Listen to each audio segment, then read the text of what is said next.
পদার্থবিজ্ঞানীদের ধারণা আমাদের চারপাশে রহস্যময় ভুতুড়ে কণা রয়েছে। এই কণা শনাক্ত করা গেলে মহাবিশ্বের অজানা অনেক রহস্য সম্পর্কে জানা যাবে।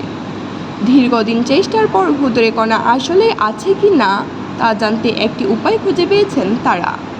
ভুতুড়ে কণার অস্তিত্ব প্রমাণের জন্য নতুন একটি পরীক্ষা চালানোরও অনুমোদন দিয়েছে ইউরোপের বৈজ্ঞানিক গবেষণার অন্যতম কেন্দ্র সার্ন। কণা পদার্থবিজ্ঞান বর্তমান তত্ত্বকে স্ট্যান্ডার্ড বা আদর্শকে মডেল ধরা হয়। এই ধারণা অনুসারে মহাবিশ্বের সব কিছু 17টি কণার একটি পরিবার নিয়ে গঠিত। ইলেকট্রন ও হিগস বোসন কম পরিচিত কিন্তু আশ্চর্য কণা চার্ম কোয়ার্ক, টাউ, নিউট্রিনো ও গ্লুকন এই পরিবারের সদস্য। কোনো কোনো কণা বিভিন্নভাবে যুক্ত হয়ে গোষ্ঠীবদ্ধভাবে কাজ করে।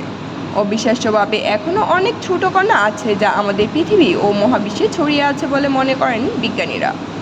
রহস্যময় ভুতুড়ে কণা শনাক্ত করা সত্যিই কঠিন, কারণ ভুতুড়ের মতো এইসব কণা সব কিছুর মধ্য দিয়ে চলাচল করতে পারে, ফলে কোনো যন্ত্র দিয়ে কণাগুলো শনাক্ত করা যায় না। কিন্তু নতুন তত্ত্ব অনুসারে ভুতুড়ে কণা স্ট্যান্ডার্ড মডেলের কণায় বিভক্ত হতে পারে, ফলে তখন তা শনাক্ত করা যেতে পারে। নতুন এই গবেষণার কণাগুলোর মধ্যে সংঘর্ষ ঘটানোর পরিবর্তে একটি বড় ব্লককে বিধ্বস্ত করা হবে।